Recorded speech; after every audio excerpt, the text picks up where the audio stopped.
Wonderful. So I do think we're going to get started. We have a lot of material to get through today.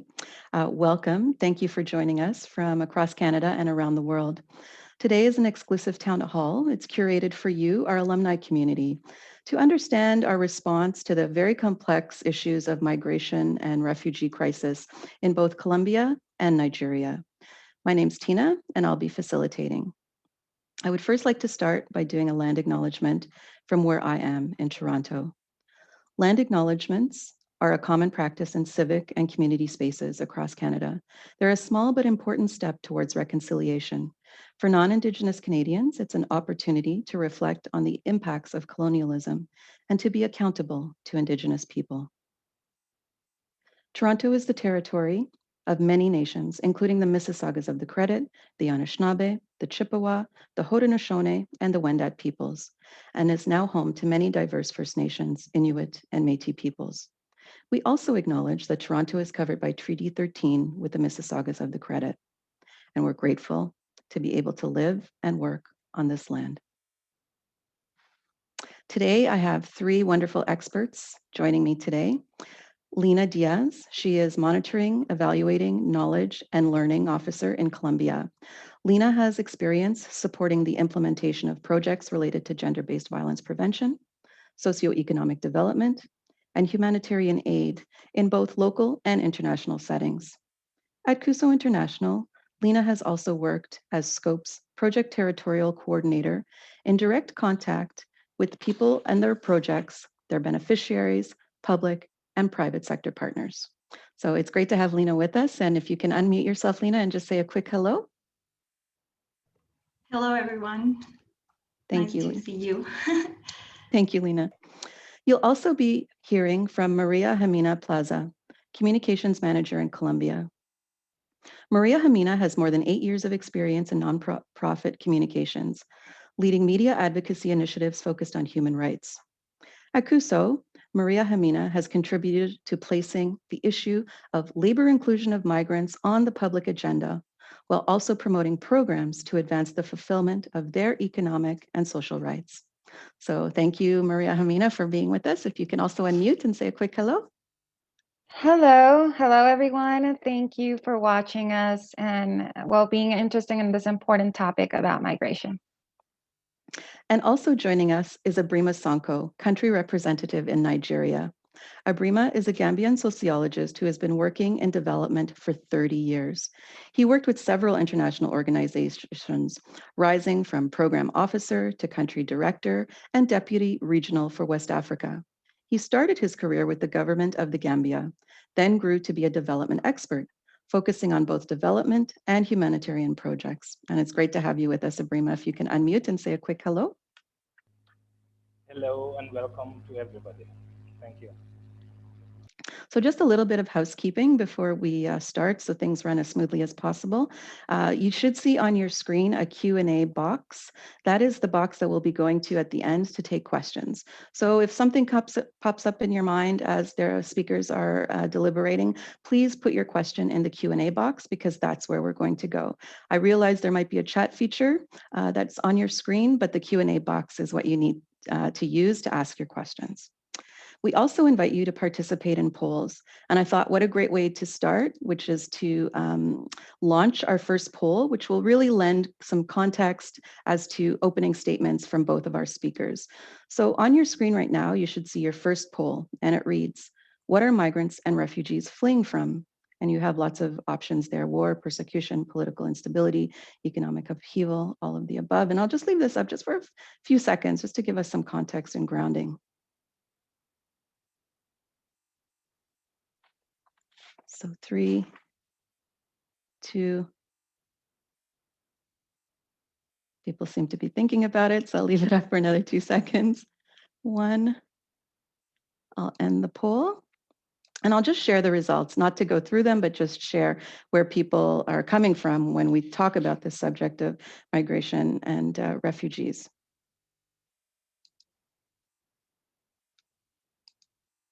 So I think, it's a good foundation. And starting with Maria Hamina, I did want to start off with a very simplistic poll to allow you to really educate us on the complexities of the crisis.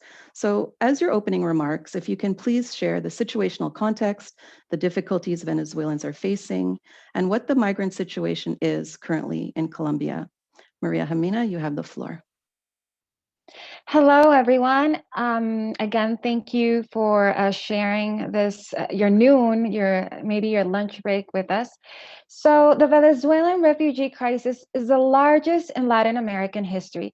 Estimations rise to 1 million migrants and refugees that will come to Latin American countries during this years if the borders reopen. Colombia plans to do this next month by March. And actually, Colombia is the country with the largest population of refugees and migrants. We have already 1.7 million people that consider home Colombia. And there's a special concern regarding women and migrants that are crossing irregular pathways, putting their lives at stake. Not surprisingly, many people arrive here without a legal status. Therefore, they cannot access healthcare, economic aid, employment, or, well, currently, COVID-related aid. The lack of documentation, as well as the current economic climate, are barriers to access formal employment. During these times, two of each men have lost their jobs, while three of every woman have lost theirs. So in this context, it is very difficult to preserve an employment. Horacio, who is a migrant and a beneficiary of SCOPE, which is Sustainable Colombian Opportunities for Employment and Peace Building, a project led by Cuso International and supported by the government of Canada that we are working on in Colombia. He was very happy working in a factory that made soaps. However, the crisis hit the production. Here is Horacio. And now we're supporting him so he can find a new job. The most affected economic sectors by this crisis are the food industry, tourism, well as retail, where most migrants are working right now. And we see that there is a need for more clarity regarding how to deal with their socioeconomic situation. Um, Especially all the measures that our government can take regarding their well-being and their livelihoods in Colombia. But not everything are bad news. They're also good news. Colombia just chose to offer migrants a temporary protective status. So people that didn't have documentation will be eligible for a 10 period of residence. At the same time, through projects such as SCOPE, many companies are discovering the human talent of migrants and also how they can contribute to their productivity. So despite the nationalistic feeling that is increasing in this economic climate, there are still companies that believe that migrants are a good fit for their vacancies, their open positions, and that overall can contribute to the sustainable development of the country. Lena will tell us more about what we do in SCOPE, but we just wanted to share this general context about the situation that we're living right now. Thank you, Maria Hamina. That was excellent. And yes, I read that recently. I think it came out 2 weeks ago around the president of Colombia providing legal status to Venezuelans. So that'll be interesting to get into. And I know we're going to get into more of the solutions and how Cuso is providing solutions to livelihoods. But for now, I would like to give the floor to Abrima. And Abrima, if you can let us get into the Nigeria context, and as your opening remarks, if you can tell us about the situation Cameroonians find themselves in and how they're being perceived in Nigeria. What's the day in the life? Over to you, Abrima, and you're just muted. Thank you very much, Tina. and welcome to everybody once more. Now, the Cameroon in Nigeria, we are actually responding to the influx of Cameroonian refugees in Nigeria. And to fully understand this context, I take you back to Cameroon. Cameroon, we all know, is a bilingual country which has an English side and a Cameroon and a French side. The English side of Cameroon actually borders with Nigeria, and since in colonial period, it has been governed along. The English side had been governed along with Nigeria, so they had close historic ties with Nigerians. Now, the English side feels they are marginalized and there are very little opportunities for them. And consequently, they have gone into dialogue with Cameroon, the main government, but it didn't lead to much, in their opinion.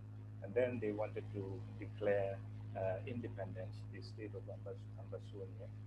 And this was met with a lot of hostilities, which pushed people outside because people started losing their livelihoods, some people died, and then they moved towards Nigeria. Now, the result is by December, last December, we had 63,000 refugees who were registered by Unhcr. The majority of them are in three states, Cross River with 63%, and then Taraba and the Benue. And 44% of them live in camps. Four camps were built. And we know that about 54% live in rural communities. Only a small minority, less than 5%, actually go to urban areas. And the vast majority of the people who come are females, much more than 50%, and so forth. Now, the socioeconomic condition of the people is such that the vast majority of them, about 70%, are all farmers back in Cameroon. They are very poor farmers. They arrive with nothing, and they have no skills, absolutely, apart from rudimentary farming methods. And when they arrive here, they find that the hosts they are living in are also poor farmers, coincidentally, who are also basically in, dependent in, based in an area where there is very little opportunity for them. So that makes the situation really difficult for them. But Brima, however, if I can, sorry, just to not to interrupt you, if you can speak a little bit louder, I'm just getting some feedback from our participants that they're having a little bit of difficulty. So I don't think it's any of the technical, but if you can just project a little bit more, that'd be great. Okay. Thank you. I go back to the socioeconomic, where I said that about 70% actually are farmers back in Cameroon, and about 20% petty traders. So there were very little employment opportunities back home. Very few people claim that. And when they arrive in Nigeria, the states they live in are basically the rural areas. And here too, the people who live there are actually very poor people who are dependent on farming. However, there is peaceful coexistence between the two. This may be as a result of the history where there had been intermarriages, they had been ruled together during the colonial period, and that they have had some commerce interests together. And this is manifested by the fact that they are given as well land to farm on. The refugees are supported to be given land to farm on so that they can produce something by themselves. But apart from that, the only support that they get actually comes from the government and from UNHCR. From the side of UNHCR, they are provided with protection, they are provided with shelter, they are provided with education, health, and a livelihood. And from the side of the government, they are given 2-year protection status, whereby they are provided with identity cards, and also they are allowed to move freely within the communities in Nigeria. And basically, during the last 1 year with COVID, we have found it a little bit more difficult to work because we had to, for instance, be careful of all the protocols of COVID. But I want to say that fortunately, up to today, there has been no report of an outbreak of COVID. or even anybody who has been infected with COVID within the refugees. So that's the positive thing. I think that's where I will stop now. No, thank you very much. I know you're going to get more into kind of the solutions driven and the partnership with UNHCR, but just what I took away on the fact that, you know, the great work that's being done and no one has contracted COVID. It's just amazing. So thank you for that. Moving over to Lena, in Colombia, what is the partnership program with UNHCR? And UNHCR stands for the United Nations High Commissioner for Refugees. What's that program focused on, and what are some of the priority areas that Cuso is working in? So over to you, Lena. Thank you, Tina, and hi, everyone. I hope that you're all well in your homes or offices. So as my colleague mentioned, Jimena, we in Colombia are implementing the Sustainable Colombia Opportunities for Peace Building and Employment, known as SCOPE project. And its purpose is to promote employment opportunities for vulnerable and disadvantaged population in Colombia. So for more than 6 years, we have contributing in improving the living conditions of women, young people, our conflict victims and migrants by promoting their social economic inclusion in the labor and formal market in Colombia. We have reached over 13,000 beneficiaries, and more than 6,000 of them have been linked to a formal employment. So this is a great success of the SCOPE project. So given what Jimena has mentioned about the influence, we believe that in Cuso, this working towards employment for migrants have been a great opportunity. Having already a previous experience and knowledge on how we can integrate vulnerable population Colombian communities in the labor market. And also because there's a lot of nonprofit international cooperation projects in Colombia right now working with migrants and refugees in terms of humanitarian aid.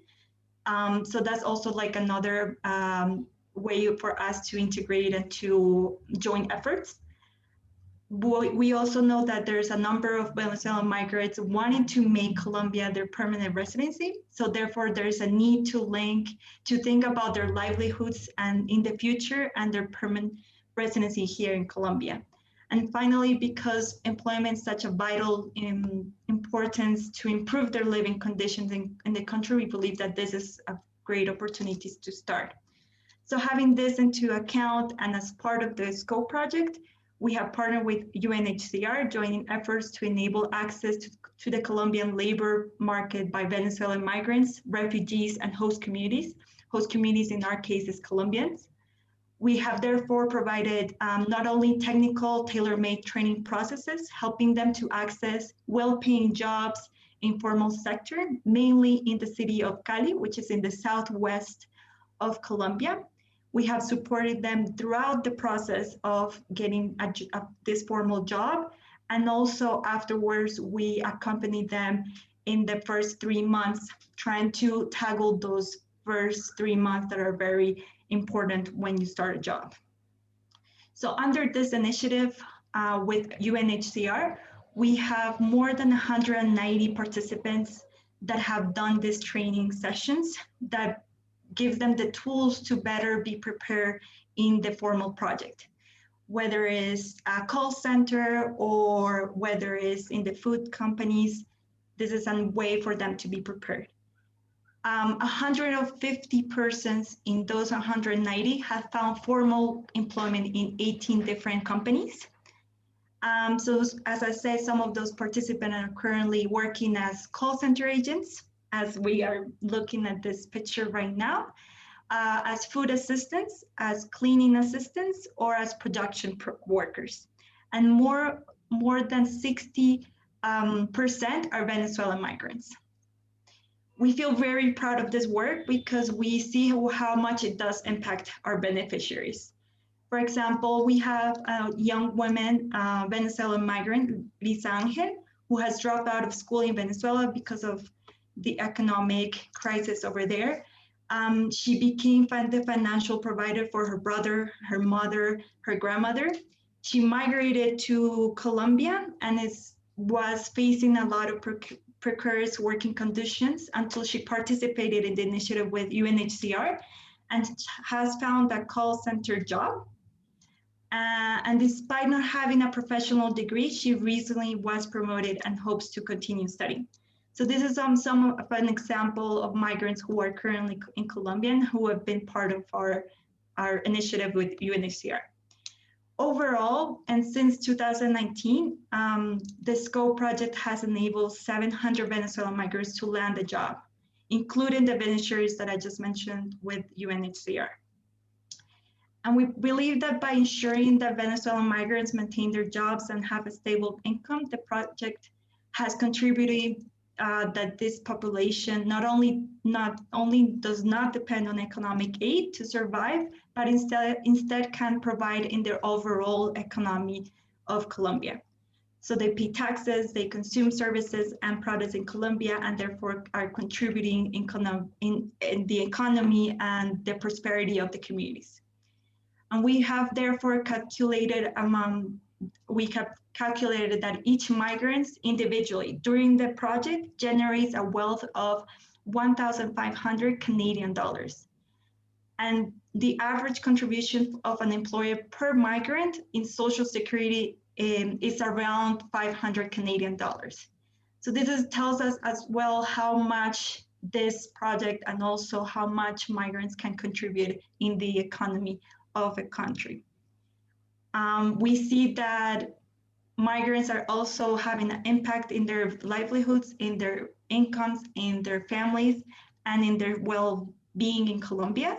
And we believe that the success of the SCOPE project and the joint effort with UNHCR has been because of the experience that both agencies have in each of the areas, the social, economic, and inclusion of SCOPE, and also the experience of UNHCR regarding refugees and migrants in different contexts.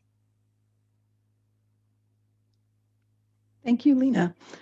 You spoke about, scope, and I know you're going to talk a little bit more about that. But what I took away was around those methodologies really and how they've strengthened the integration outcomes for migrants. So building off of one program into the next, taking that learning. Now shifting over back to Abrima, how is the Nigeria program a little bit different? And how I believe the program is called the Skills Program. How is that program in partnership with UNHCR responding to the crisis? Over to you, Abrima. Thank you very much. Tina, the way we respond to the crisis can best be understood by going back to the context, just to remind you. This is a situation where you have 60,000 refugees who are registered and probably over 10,000 more that are not documented at all, living in a rural area. They are poor people. They live in a rural area where basic facilities are not up to date, where economic opportunities are very, very little, and they are dependent almost entirely on UNHCR. So the only good news for us actually is probably the fact that about 50% of them are within the ages 17 to 60, meaning that's the age we can work with so that we can improve their livelihood. So we are the livelihood partners for UNHCR. Our task actually is to ensure that the skills of these people are actually improved so that they are able to get self-employment in a situation where it is really critical and the opportunities are very little. Now, I think we all know that's a very difficult task to do, but fortunately, 6 years ago, we have been working on the ULEAD project, which was funded by Canada, and thanks to GAG for that, where we were trying to improve youth unemployment by providing entrepreneurship skills and building the capacities of partners so that they can support all throughout. And again, we fell back onto those experiences and those partners that we created already. And now we are using them again in this project. So what's the Skills Project about? Now, the Skills Project is a one-year project funded by the UNHCR. It focuses on building the skills of the livelihood skills of the people they are concerned with. And these are basically the refugees as well as the host community members. It aims to reach at 2,000 beneficiaries in all, and these are selected from refugees as well as from the host communities, usually at a ratio of 70 to 30, 70 for the refugees and 30% for the community members. Now, the project has four key objectives. Now, naturally, the first three are geared directly towards creating self-employment for the refugees, because the opportunities are not there for, unlike Venezuela, for appointment, for employment at all. So we have to think out of the box to create something for them. The fourth objective actually is not directly creating self-employment, but rather it's an enabling factor where we try to improve their ability to access finances, and they improve on their businesses. So generally, when I think about this project, the three objectives that I spoke about, I consider them as: one, creating small businessmen and businesswomen; number two, creating small tradesmen and tradeswomen; and number three, creating small farmers. These are the three main employment sectors that we are trying to work on. Now, for the first one, creating small businessmen and women, what we do is we try to create entrepreneurship skills for people to engage in small businesses by themselves. So basically, for all the 2,000 refugees, regardless of where you want to operate from, we provide them in the first place at least a 1 day training on life skills. This is to change their mindsets, to accept that they are refugees at this point, that there is life being a refugee as well, and that there are still opportunities, and that to open up their eyes and look for opportunities and try to grasp them to continue their lives with. So that everybody goes through. Then those that are going into business will go through entrepreneurship, and this is about, for the skills project, it's about 600 people who will go into small businesses. They are supported, and we provide all the materials they need, the merchandise they need to start their business. It is not feasible to give them the money. Quite often, it's not spent as you envisage. So we do a lot of purchasing in this project to ensure that all what they need is provided to them. Now, the second one is creating small tradesmen and tradeswomen. And here we are looking at specifically vocational and technical skills, skills like barbing, saloons, skills like tailoring, hairdressing, pastries, cooking, food, and so forth.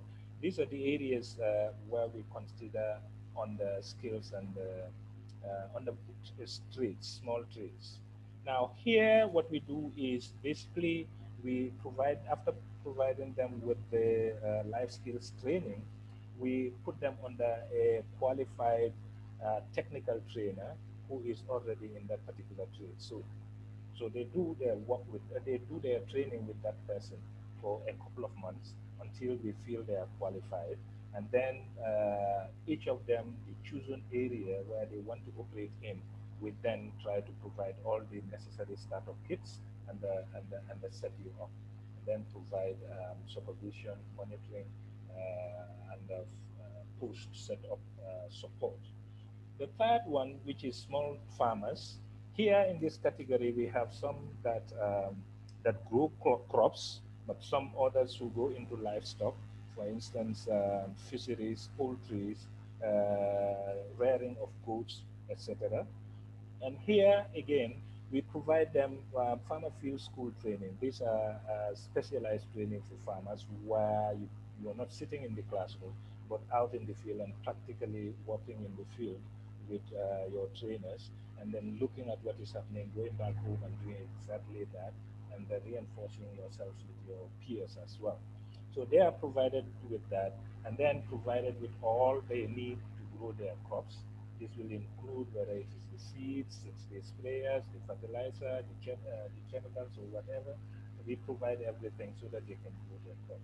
And some of them into this category who want to go to fisheries or go into poultry and so forth, they are also provided some opportunity to be put to a master trainer in the field so that they are trained in those respective fields. And again, as all the others, we provide a startup kit for them, each of them, and then provide them with post-start monitoring and support.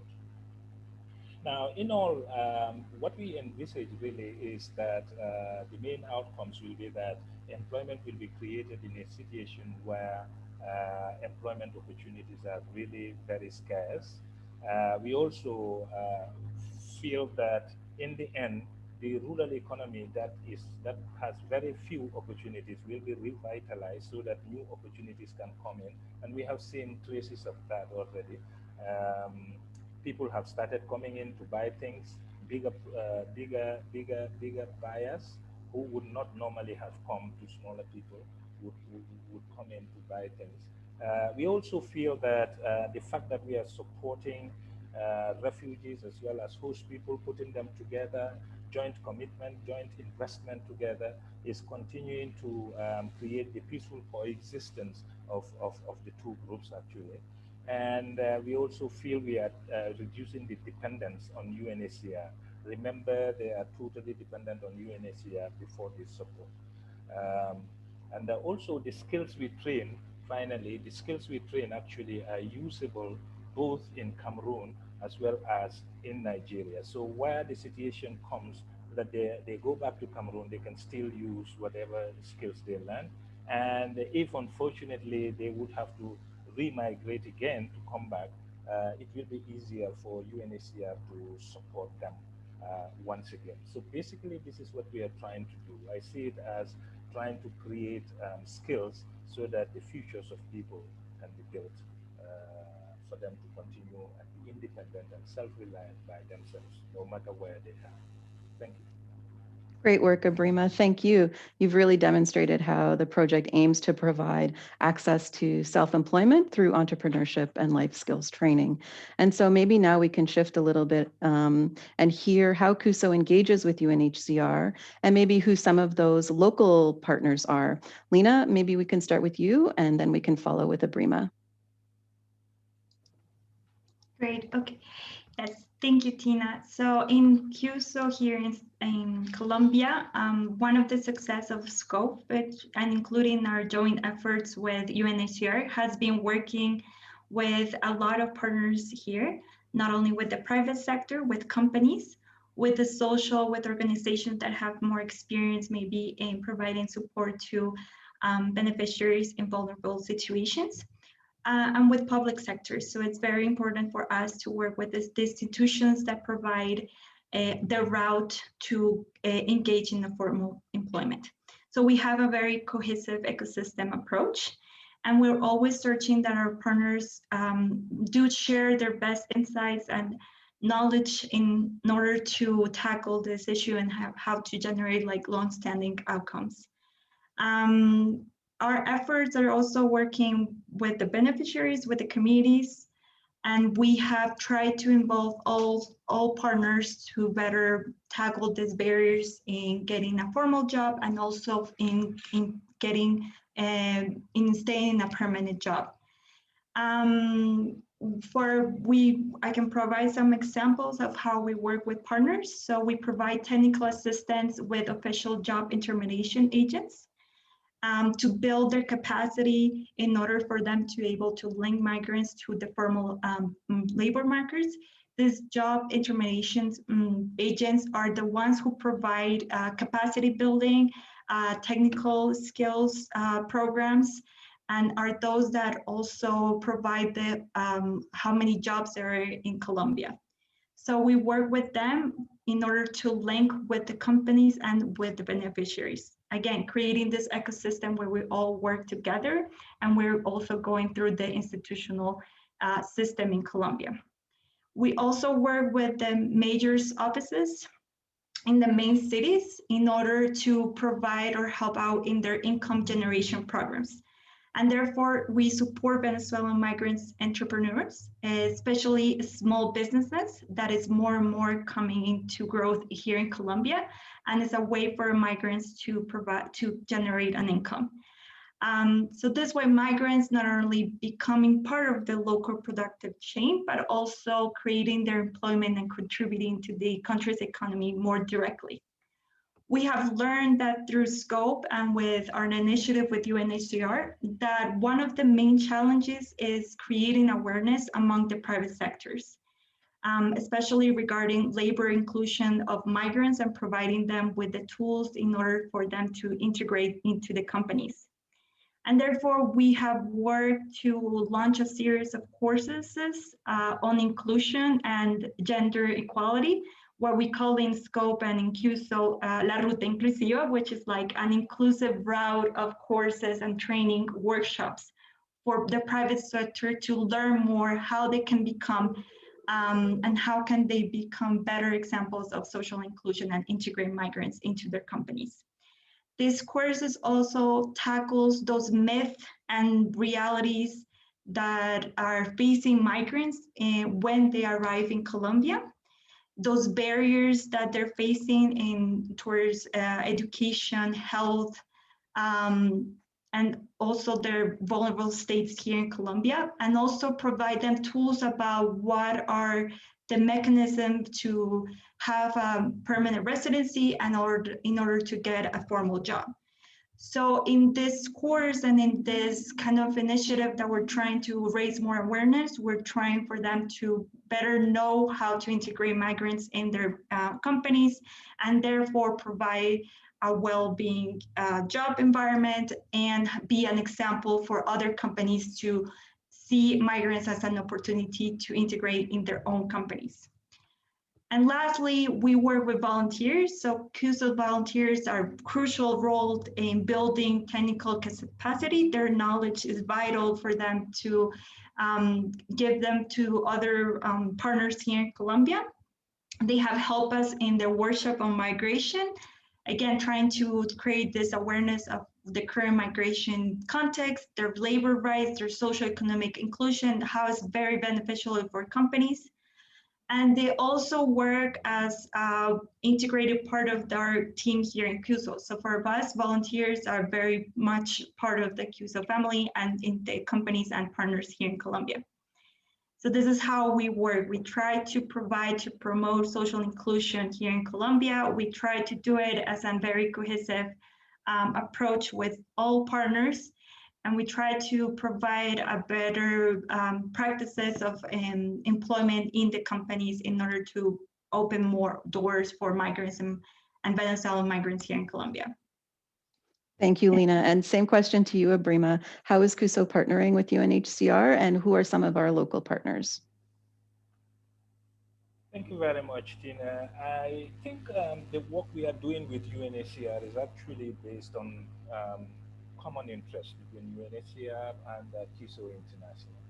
I remember the first day I had meetings with them was when they told me about how they don't want to create dependency, how they want to depart from giving handouts to people all throughout, and how I responded to them, showing the work we have done with youth unemployment and how they were satisfied. So it was a good client, in my opinion. We had similar interests in that we also provided complementary support to each other. They provided the funding and some technical support, and we provided the vast majority of the technical support and the implementation of the program. Now, coming to some of the successes, it would have been difficult for me to say anything, but fortunately this week I got a draft report from UNHCR where they provided me with the results of a survey they just concluded. It was done January to December, and some very good positive indications have started emerging. For instance, we know now within the areas we have been working, 75% have claimed that they have new employment, and 6% of them actually registered their small businesses, meaning they are so hopeful and that they are now trying to become really small businessmen by themselves. 88% now own their own businesses, and 55% have started making profits. So this is very, very impressive, and we know 52% are already saving. So these are all very positive. Now, this could not have been achieved without the work we did before, the partnership, the partners we built, the partnerships we built, the volunteers that we brought in to support and provide technical advice, and so forth. So essentially, this is a combination of the work that Cuso did, that the partners did, the volunteers did, and the Unhcr did. Thank you. Oh, thank you. And I wanted to reinforce those strong partnerships because they're really key and remain the center of Cuso's values. So thank you for sharing those insights. So I think we'll shift now just before we conclude and head out to hear your questions. I do want to share another poll now that you've heard a lot of the solution-driven programming from both the Nigeria side as well as the Colombia side. I'm going to put up the second poll and have you respond. So the question is, what is a durable solution to the migrant and refugee crisis? And you have two options there, just seeing where your head is at. So leave that up for a couple of seconds. I don't want to run out of time.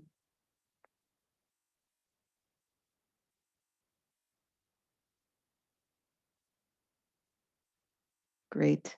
I'm just going to end that. It's just to get a baseline. So thank you very much. Sharing the results with you. Just based on the conversation that we've just had, yes, integrating migrants and refugees into the workforce is critical. Not to say that supporting host countries isn't a need. It definitely is. I just, again, a trick question. I just wanted to have this up to share with you.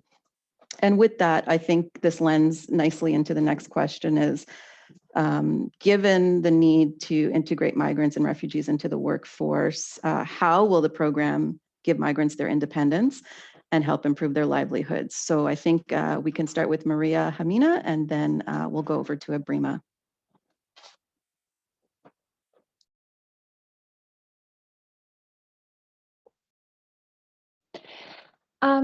Well, we believe that these growing partnerships are definitely a way to provide more economic independence to migrants. We're not only tackling the fact that they might be in poverty because they can access formal employment, but also, as Lena mentioned, we're also working for them to become entrepreneurs and have a direct impact in the economy, and also create new formal jobs. So that is a way that we believe that they're gaining their economic independence. But beyond that, for us, it's also very important to build local capacity. It's not only about, like, we can go on and say the numbers, these migrants have began a small business, these have found formal employment. But what we really want is that beyond the initiative, there is local capacity. And for that, Lena mentioned, for instance, that we work with the official job intermediation agents, and we provide technical support, and many of them have created employability routes for migrants, which didn't exist before. A great example of that is Centro de Oportunidades in the Atlantic coast in Colombia. And it has been outstanding because they've really reached out to a population they weren't that interested before, and they've even told us about that. And we've also placed the issue of socioeconomic integration of migrants in the public agenda. So we participate in different spaces where this issue is discussed, like the interagency of mixed migration flows in Colombia, where the key actors that are taking decisions regarding this topic are part of. And we also carry out different research reports on the situation of migrants in the country. And so this helps, and it is a great source of information decision makers to take decisions regarding this population. And we also try to share the lessons learned that we've had thus far. It is important for us to share the knowledge that we've gained in this process, and therefore we've sought for spaces to share those best practices. An example of this is a recent publication of the National Business Association, in which two of our best practices were included. One of UNHCR and another one that we had in Bogota with a company that's called Claro, and also another one that's called Sierra Nevada. So overall, we just want to promote strengthening the inclusive employment ecosystem. Because sometimes what we saw in the past is that civil society was working on the private sector on another side, public sector on another side, and even they weren't well integrated, so they could get a good result, and the demand, the job supply and the job demand could meet and could match, because everyone, it wasn't really well integrated, or it needed a little bit of more to be more interrelated. So we really worked out to strengthen that. And I think that's the biggest impact and contribution. So these populations, vulnerable populations, can actually find economic independence through different initiatives or through different mechanisms that this inclusive employment ecosystem can put into place in the country. Thank you very much. Inclusive, integrated, and time is ticking away. So Abrima, I apologize. I do want you to have to answer, but I'm only giving you 2 minutes. So same question along the lines of how is the program supporting refugees have their independence and improve their livelihoods? Okay, Tina, thanks once again. Now, in as much as we are happy about the good results that came in terms of the businesses we have created from the survey from UNHCR, we do know that building independence and ensuring a secured livelihood that's sustainable is not easy. So basically, what we are doing is we continue to provide support to the businesses that we created. We have business clinics, experts who will go around, look at businesses, what problems they have, and then they try to help you out. One of the key areas where businesses fail is actually the marketing end. So we continue to do market research, continue to help them to find new customers, help them to find new sources, and the new marketing, new outlets as well. Apart from that, we also do a lot of innovation. Two key innovations that came out from our work in last year. One had been the farm village. The farm village, we realized that when you support the refugees individually to start their businesses, they are so small that it will not attract any big buyer. But we concentrated over 150 refugees or beneficiaries in one spot.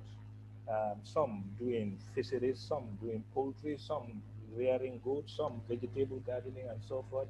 And the output is significant enough to attract bigger buyers. So that's one key thing. And then they support each other and link their buying together, and new middlemen are growing there, creating more employment.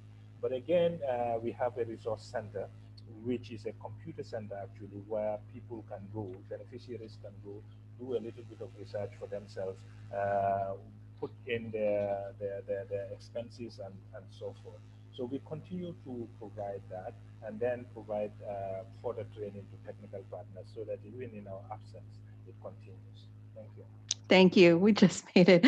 Okay. So I see there's lots of questions already in the question board. I do want to just get to one from Rosa Elena that came in advance. So thank you, Rosa. She asks, and this is for Lena and Maria Jamina, whether culturally specific adjustments and psychosocial supports are being implemented in Cuso's programming, and if so, what achievements do we expect? So I'll give that over to you, and just very briefly, I do want to get to more questions. So I'm going to answer that question. So what we do is that despite that we're neighboring countries, there are big differences in the labor environment or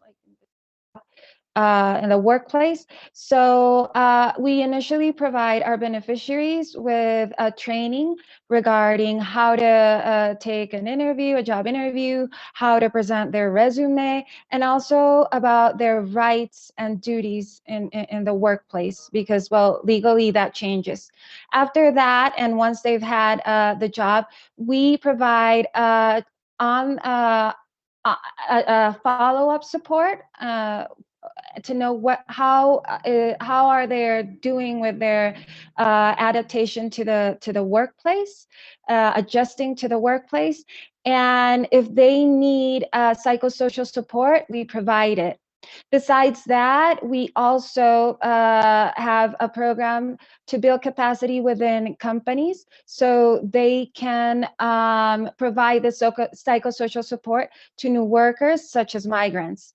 So we try to follow up during all the process, and for migrants to feel that they can ask anything they want about how the Colombian market works, and also have a specific training about their in legal terms, what are their rights and what they can do or not as workers locally. Thank you. So I think I'll have this next question start with Abrima and then follow up with either Lena or Maria Jamina. And the question is, what are the formal education levels of the participants in the two different programs? So we'll start with you, Abrima, and then we'll go over to the Colombia side. So basically, most of our participants are of very low educational level. They would be have completed primary school, some secondary schools. They have not even completed. That's the vast majority. Looks like there would still be a few who are really educated. We have seen a few with college degrees, but they do not form a significant part of the program at all. Over to you, Lena or Maria Jamina. I can answer that.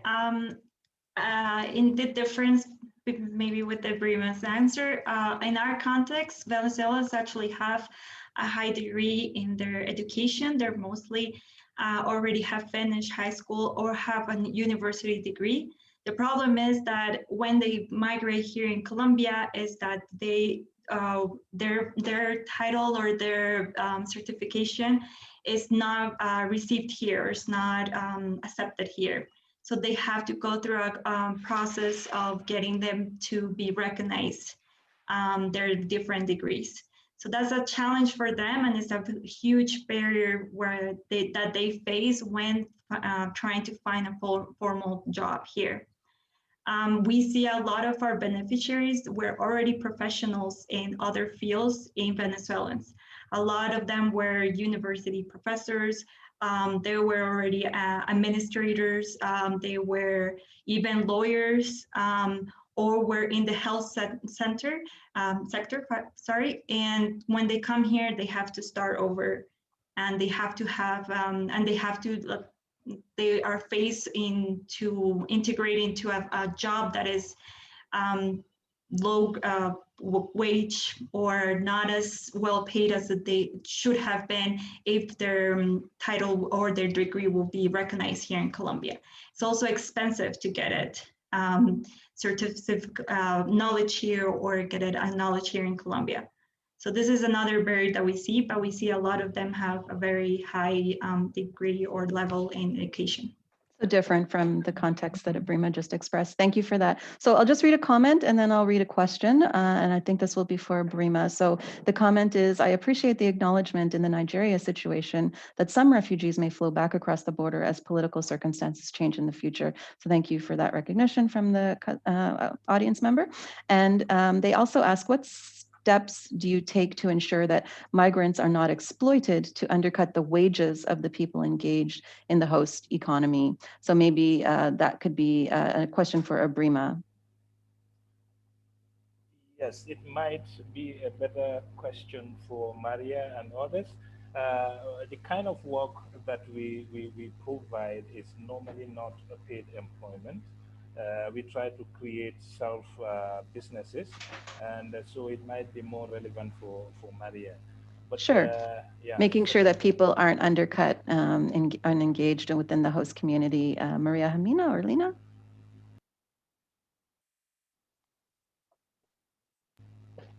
And you don't have a lot of time. I'm just letting you know. Well, we always try to integrate in our programs that we work with migrants, but we also work with the host communities, so they're not undercut. It is very important for us. So most of our initiatives are beneficiaries. We have a percentage of locals that we support for them to find an employment, and another percent for migrants. And it is also very important that when we talk about migrants, we're not only talking about Venezuelan citizens, but also of Colombians that have lived a long time in Venezuela and now have come back. Actually, in the past, there were many Colombians that would try to improve their conditions by moving to Venezuela. Like the trend was the other way around, and it changed. So now they're coming back. So that is important also to say. And also a lot of Venezuelan, of Colombian daughters, sons, family members that came back, or that were born in Venezuela, but their parents, their family is from Colombia and came back in this situation. So we try to keep it very balanced, and also always to integrate the host community, even if it's through the companies or through the same workers, by trying to create awareness about that everyone, independently of their origin, nationality, has the right of a decent work. Thank you. And I think we'll have time for one more. I think this is really important as it's relevant in the world context of how everyone's living. Can you provide examples of how Cuso has been supporting Venezuelan migrants during the COVID-19 pandemic?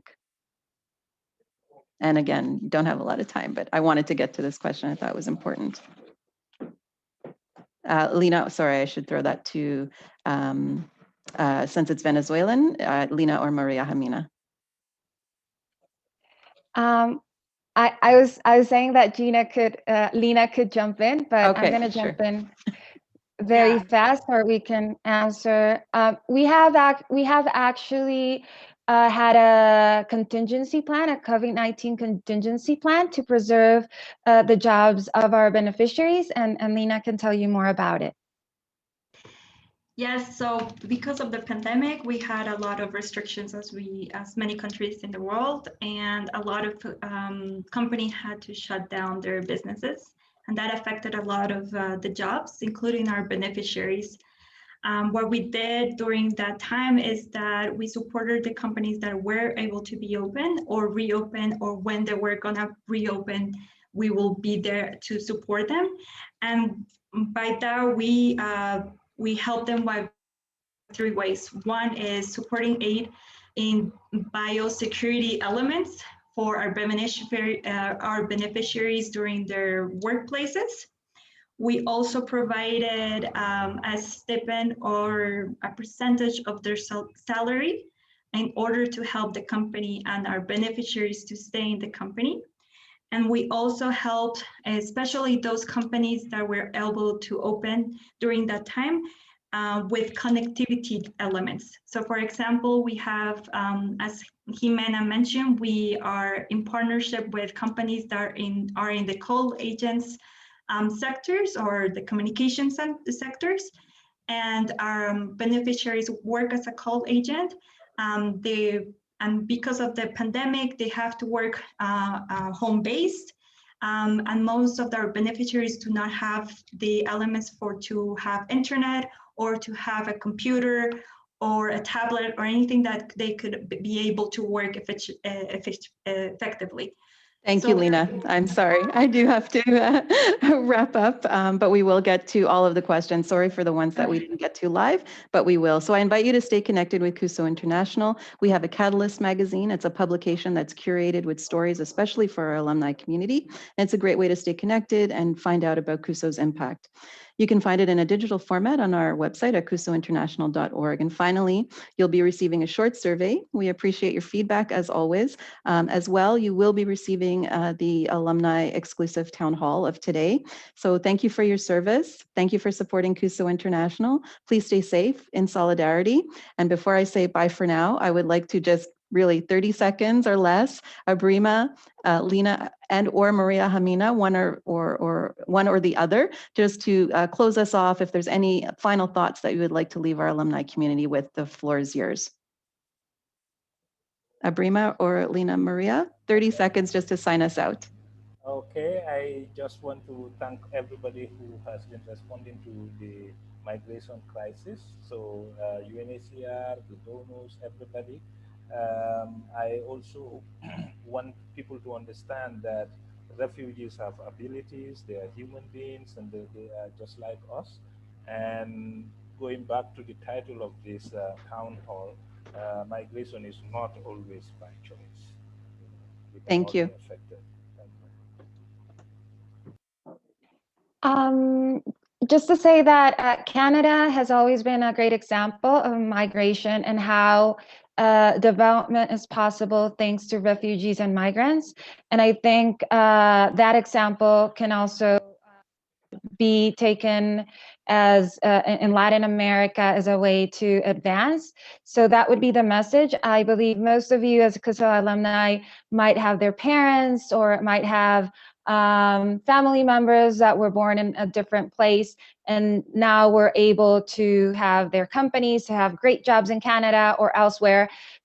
So each time that somebody comes across and tells you, no, somebody's coming here and taking our jobs, or in Colombia, or please share your experience of migration and how Canada has been able to take advantage of different nationalities, races, for sustainable development.